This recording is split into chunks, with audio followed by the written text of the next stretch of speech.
All right, good morning. Those of you joining us here from the West Coast, and good afternoon joining us from the East Coast. Today we're here to talk about BV's webinar on project delivery solutions for constrained teams. This is Blake.brosa, Senior Vice President of Sales for our Building and Infrastructure Division, and I'll be joined by my colleague Jennifer.donelson, Senior Sales Director of our BV Solutions and U.S. Onsite Labs. So BV is what we like to call a business-to-business society company, or a B2B2S. We really exist in the marketplace to provide testing, inspection, certification services. That's what we're most known for. Truly a global company in nature, and have actually been around for almost 200 years. So when you look at the footprint of BV globally, you see that we have almost 78,000 people worldwide, with representation on all the major continents around the world. Specifically here in North America, we have over 7,400 people, boots on the ground. Global revenues of almost 5.4 billion, over 400,000 clients in more than 1,500 offices and labs across the country. So now to dive into the meat of the discussion around project delivery solutions for constrained construction teams. Again, I sit in the construction industry. Many of you probably sit in, gas and oil, tech, and other sectors. But really, the emphasis of the conversation is around how do you utilize, outsource consulting services and staff augmentation to fit kind of your current needs with the changing business environment. So, within our industry, we refer to kind of the staff augmentation nomenclature as owners reps, outsourced third parties, external CMs, external project management consultants, or if you're working in the European markets, project management assistants is something that's popular as well. You'll have your own kind of industry nomenclature, but at the end of the day, we're really talking about, utilizing expert outside resources, third parties for consulting and staff augmentation to meet your needs. So, how and at what point do I start to consider the need for utilizing external resources? COVID-19 has certainly played a big role in shift in our strategies and responses to the current environment. I think all of us have taken time at this point, and if you haven't, it's a good idea to just step back and really assess your current business needs. How have things changed from January of 2020 until now in June? And how do things shift from here to the Q3, Q4, and into 2021? So really start to look at what were our near-term, short-term challenges for our teams. What do we start to anticipate Q3, Q4 impacts, and again the longer-term impacts into 2021 and beyond. And then as we start to evaluate those priorities and understand what the initiatives from our corporate entities are going to be, do I have the right people sitting in the right seats left in my organization? Was I impacted by furloughs, layoffs? Was there a mass exit of compensation packages for retirement, early compacts, and those kinds of things? Another thing to consider really is, hey, where do I sit within the organization, and where, when I say physically in the US, where are we seated? Where are my resources? And are we developing, outside of our current region, beyond driving distance, where we may no longer be able to get to, via air or car? And so, do I have corporate travel bans in place, or anything preventing me from being able to achieve my normal course of business? Just some of the initial thoughts to be thinking about. So why are people really starting to reevaluate the need for external, third-party resources at a time like this? Again, furloughs, early retirement, comp packages, those kinds of things. Some of their senior leaders, top performers may have left during those transitions, and there's a strong need for subject matter expertise. That could be with assessing real estate, developing new sites, remodel programs, major complex, capital projects, parking lot replacement programs, roofing, HVAC, electrical transformer generators, those kinds of things. That may draw a big need for you and your organization. Another thing is, COVID-19 and the need for social distancing measures. Do we have a need now for sneeze guards being installed? Automated soap dispensers, things within restrooms, keeping, touchless environments, point of sales being retrofitted. Those all are going to create kind of unexpected spikes in your team's workload. And does your current staff have the ability, both, technically and from a geography standpoint, to assist with those? And again, the travel restrictions may play into that decision for you. Other corporate initiatives shifting out of this, if you're a restaurant in general, how has your drive-through game, changed, picked up, buy online, pick up in store for retail? These are all things that people are reevaluating. The supply chain and distribution strategies are also being reinvented, which will continue to impact, the needs, and the demand put on your organization. Another thing that some folks aren't thinking about, but their current contractor base actually may already be at capacity. Another reason for engaging, an external consultant and third party is really to open up a new bench of resources, right? You may now have, new great recommendations to architects, engineers, consultants, self-performed contractors versus traditional GCs, really helping you reestablish your bench of kind of qualified contractors if you haven't done that in a while. And then most certainly the short timeline. If you have a need to go out and install 10,000 sneeze guards across the US, that's probably not something you can likely do today with your internal resources. So that's going to take partnership with external third parties. This is a great way to go about expanding that network of folks. Another component of, engaging an outsourced entity versus hiring a new person is really thinking about the time it takes to go out, source that individual, find the individual, take them through your internal recruiting and HR processes. You're likely 30 to 60 days out before getting that person onboarded, sometimes longer. And that's sometimes time that you don't have to respond in these dire situations of responding to, a global pandemic or other short-term need. The other piece around, engaging this experienced staff is understanding that the individual is really coming from this industry, from this sector. There's not a ton of training and onboarding particularly required, because if you're a restaurant, someone's coming with, ground up and remodel restaurant experience, retail, banking, hospitality, C-stores, gas, petroleum, you name it. We really want to match the skill set with the individual for the client. And so with that comes really exposure from other kind of best-in-class organizations and 500 companies that individual and team's able to bring into your organization and provide you consultation throughout as they onboard and understand your programs, your training. They're going to be able to offer you tidbits and advice along the way that's making others successful. That's a huge advantage. Another component, looking at, doing kind of the same or more with less. What does that even mean? What folks are finding is they're able to take some of their top performers, typically individual contributors, say they're managing, 10 to 20 projects annually. They're really able to elevate these individuals from a project manager, individual contributor role to more of a leadership manager role. Their capacity by engaging a third party and managing that team beneath them, their capacity can grow 2 to 5x. So if they were managing 20 projects before, now through their team, they could do 100 projects, 500 projects, or even 1,000 projects.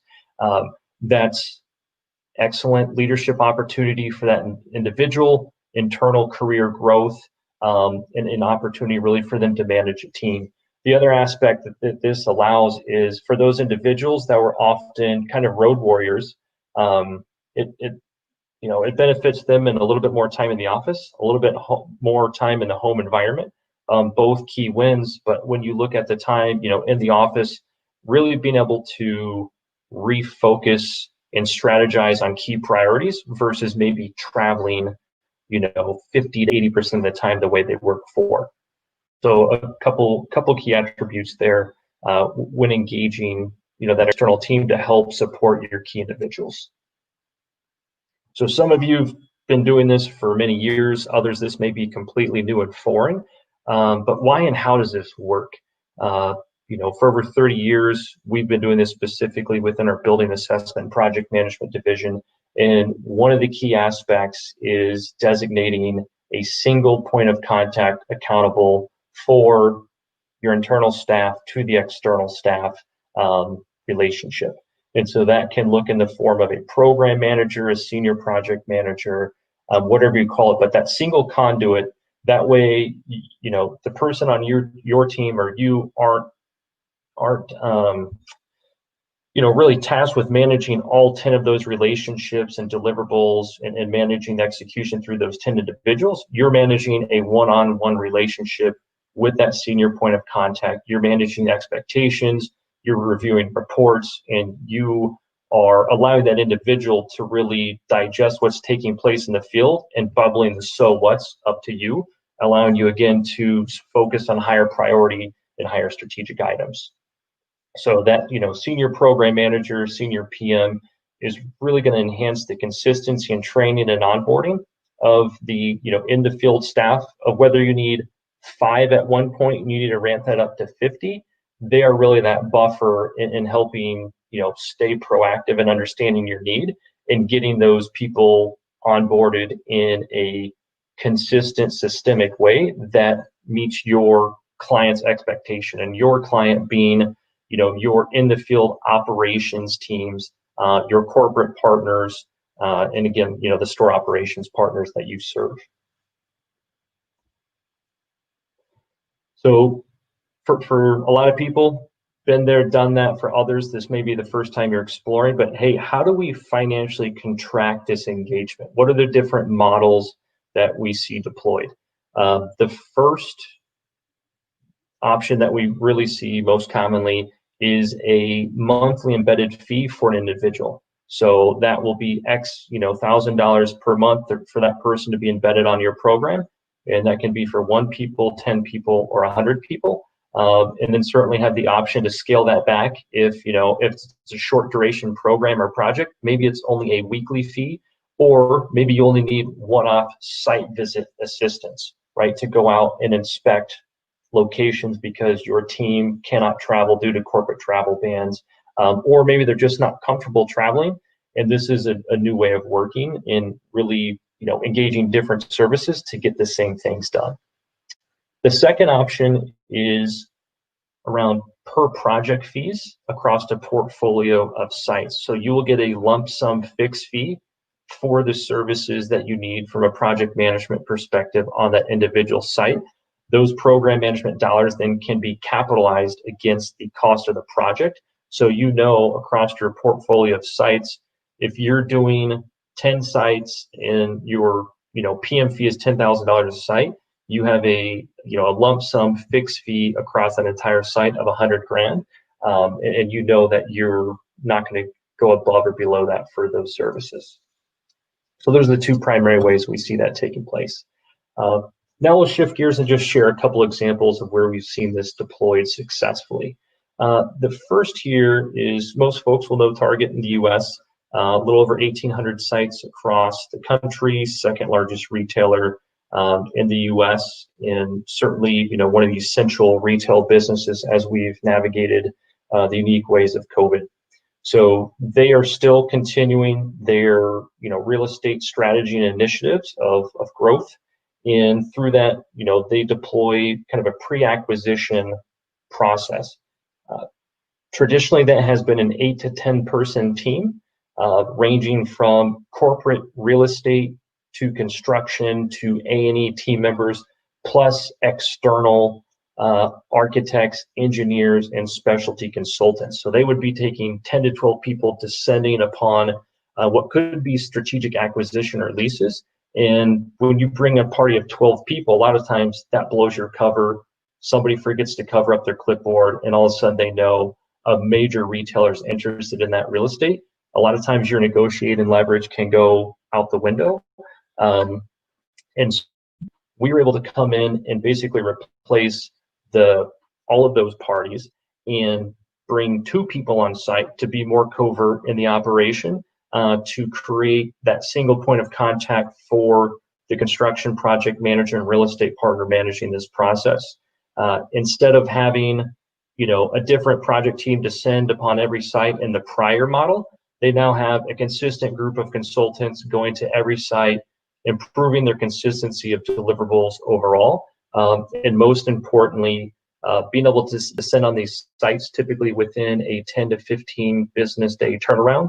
And then lastly, really improving the quality of the construction budget, going out and systemically understanding at every single site that they're looking to acquire, what are the risks that they need to be accounting for in the lease negotiation, in the purchase agreement, and most importantly, in the design and renovation budgets.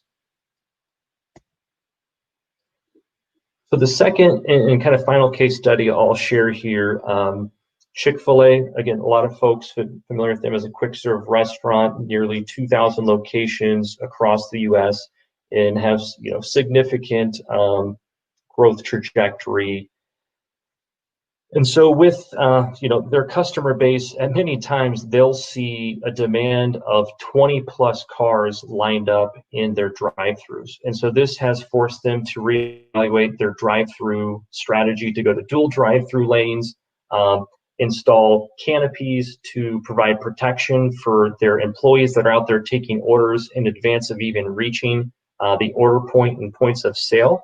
And so this was another process to where ChickfilA was engaging many different partners to try and execute this overall strategy. When they found, as we started in a consultation of how they're executing this program, we were slowly able to understand who was doing what parts of the real estate due diligence, the design phase, permitting, construction, execution, commissioning, and closeout, and really able to consolidate that from a large team internally at ChickfilA to moving that to 3 or 4 key individuals within the organization to execute this program through an external third-party staff. And this is really all being done through a team within ChickfilA that's called the Test and Rollouts team. They at any time are working on 20 to 100 plus strategic initiatives that they want to determine, is this a viable solution to enhance our business performance, and then roll that out in a chain-wide scenario. So you can see here through the different scope of work examples where we've been able to help accomplish and achieve that for them. But this is an area where they really struggle because the demands of these tests are so variable. And at any given time now, we probably have 10 people fully dedicated to their team, helping manage these different programs, which has been fantastic. So I think in summary, we'll kind of wrap it up with, you're maybe getting tasked from your organization, your leadership to say, hey, why are you trying to consider outsourced resources or external third parties? And this graphic is a really great way to help folks articulate that need and that message and that vision. So you really have a pipeline of existing projects and programs that your dedicated internal staff is managing. And through the loss of strategic team members and skilled professionals, through furloughs, layoffs, retirements, and those sort of things, you have potentially a need for subject matter expertise that you don't have in-house. You may have run into new programs due to COVID, and in response to that you weren't anticipating. You no longer have capacity to manage those. We also talked about the geographic limitations that some teams are under with either corporate travel bans or individual and personal preferences that they're not ready to get back on a plane yet. They may be susceptible or more susceptible than others. There's all the right reasons those folks shouldn't be traveling. So this is what we kind of refer to as a radio volume down. Think of this service as turn it up when you need it, turn it off when you don't, and really leverage the external support for those peaks. And then when the valleys hit, turn that funnel off and really maximize your savings that way. So with that, I think we'll kick it over to Jennifer Donelson, and she will talk to us a little bit more about this in the laboratory setting, specific to the project analytical specialist and how to do more with less. Hi, thank you. My name is Jennifer Donelson, and today I'm going to continue with the discussion on staffing, and I'm going to focus on project analytical specialists, how to do more with less for laboratory environment.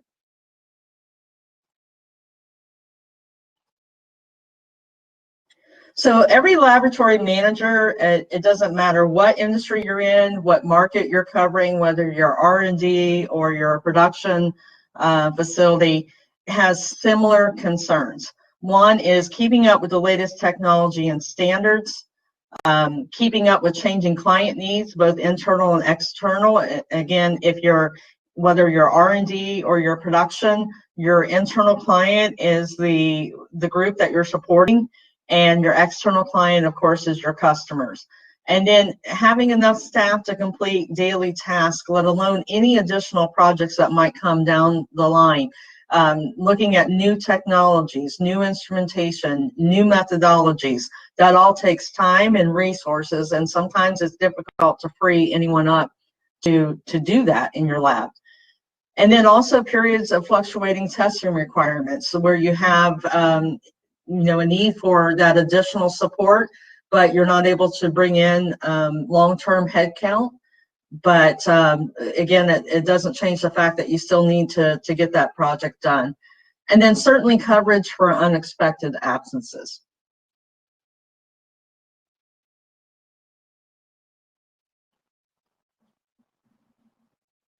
So to go over a little bit of just some general workforce concerns that are current in the marketplace, we all are aware that we are losing skilled tradesmen and analysts. There's a lot of highly skilled baby boomers that are set to retire. Pretty much every conference that I attend, again, it doesn't matter whether it's oil, gas, or food and agri, or whatever markets you're talking about, most conferences have an entire section now for workforce development. So it is something that all companies across the board are trying to figure out, how are we going to generate and keep enough workers coming in the pipeline. Particularly the oil and gas and petroleum markets, the fluctuations that we see in the marketplace, we're experiencing it right now, where we were actually trading at negative levels.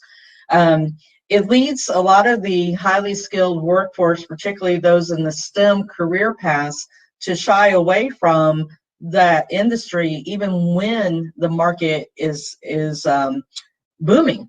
So again, not only do they have to deal with the baby boomers, but they have to deal with the heavy market fluctuations. So companies across the board are looking for alternative solutions for workforce development. A lot of them are partnering with community and technical colleges, and many are exploring third-party service providers to supplement that traditional workforce. Outsourcing shared services is very common nowadays. A lot of us have experience with IT and HR and finance being outsourced. Many of us receive our payroll through ADP. So it's very commonplace, but what about other strategic functions within a corporation?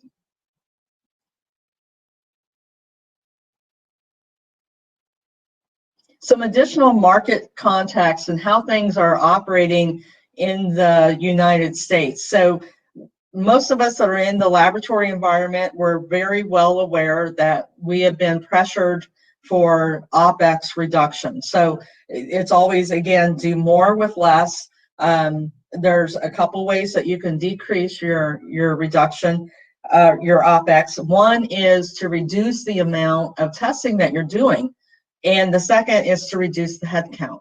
So in both cases, you have concerns with that. If you're reducing the amount of testing that you're doing, but you're still trying to operate within the best practice sharing protocols of your industry.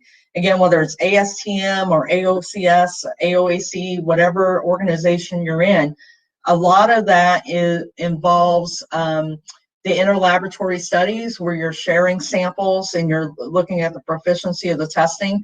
So if you're reducing the amount of testing that you're doing in-house, or you're reducing the amount of personnel that you have, it's hard to keep up as a technical leader in your industry. And then again, the shortage of the highly trained laboratory professionals. If you're trying to do that best practice sharing, and you also have the need to keep up to date with any of the highly trained solutions that are coming on board, it's difficult to do that when you're reducing headcount.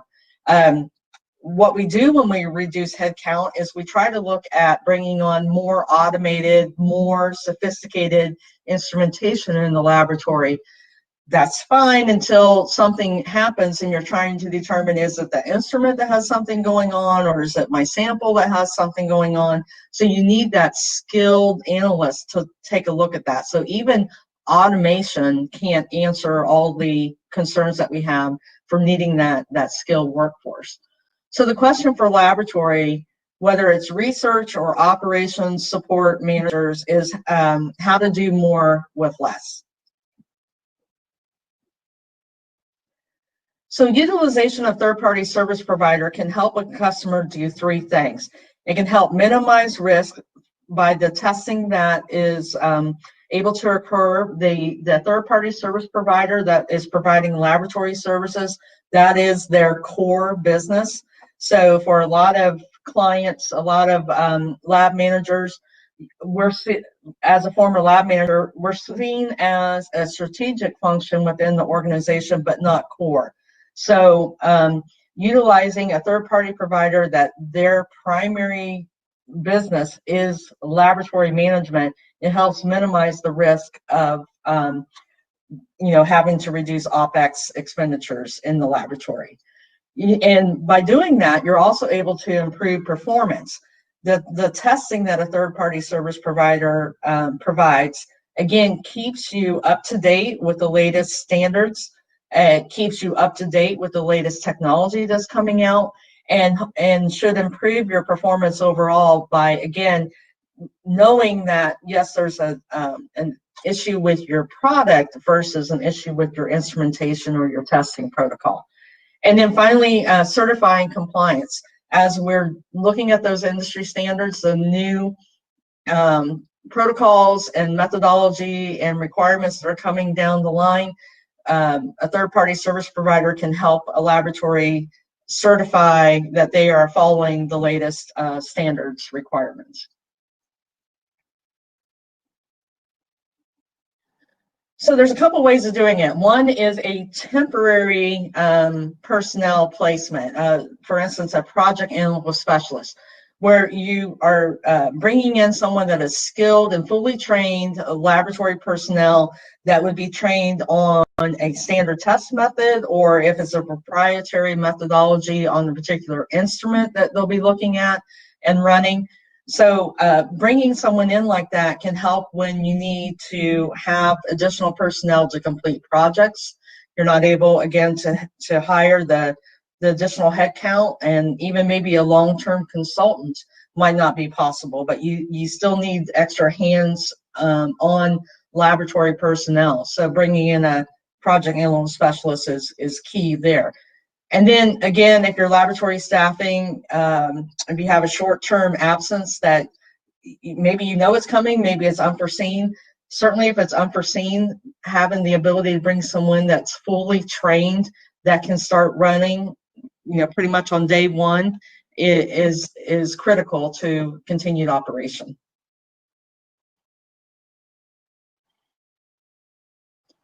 So outsourcing the operation of your laboratory, your full operation of your on-site lab is another possibility where you can take and reduce the OpEx and the CapEx.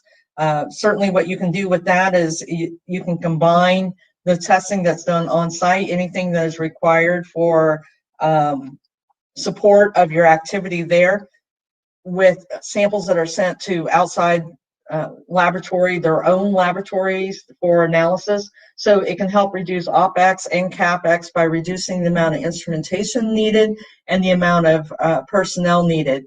And again, having an organization that their primary focus, their core business is laboratory operations.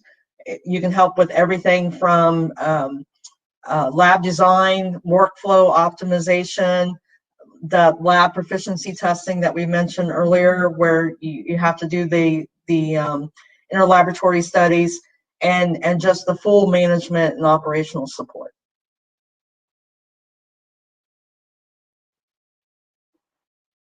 So in summary on this, going back to what we were talking about with the lab manager concerns, the first point, keeping up with the latest technology and standards. Again, utilizing the full capabilities of an organization that has extensive laboratories of their own, and that can also help operate your laboratory or provide personnel that can be deployed quickly and be up to speed very, pretty much when they come in the door. Gives the lab manager the ability to stay up with the latest technology and standards. And then also keeping up with changing client needs, as we discussed. When a third-party service provider is involved, they're very active with multiple markets and industries, very involved in all the standard bodies, so they know what testing is currently required and what's coming down the pike, and our analysts are going to be skilled to run those new protocols. We discussed having enough staff to complete daily tasks, and for the projects that might come in and evaluating the new technology and methodology. So again, having that ability to bring someone in that might be skilled on an instrument that your own laboratory hasn't been exposed to yet will help you be able to deploy that new equipment much quicker. Fluctuating testing requirements. Again, if you want to bring someone in for a short period, and then when the need decreases, you can move them out. They would then be assigned to another laboratory, but in the meantime, you have your analysis needs covered. And then again, the unexpected absences.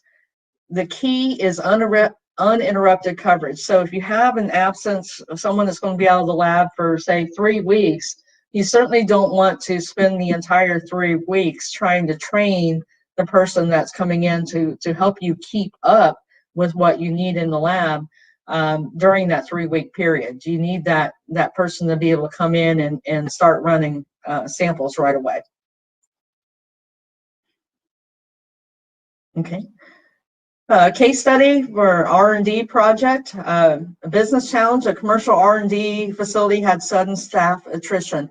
As we discussed previously, the baby boomers retiring and the amount of workforce that is out there, you can be hit sometimes with your staff leaving from retirement or whatever needs that might come up.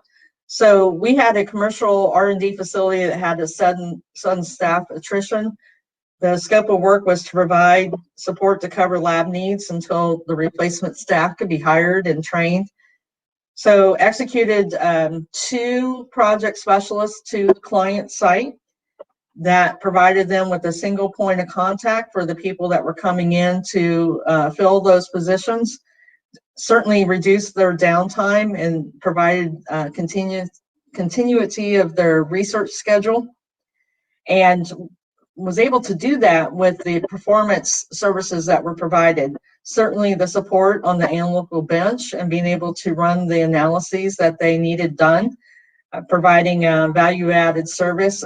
Again, the skill and knowledge of the personnel that came in was able to help this laboratory stay on track, on schedule, and minimize any chance of missing their project delivery schedule.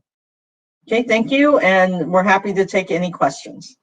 But I think Blake might be having a little bit of technical difficulty, so I just wanted to go over a couple of questions that were kind of geared toward my end of the discussion. But if it's across the board, no matter what personnel you're talking about.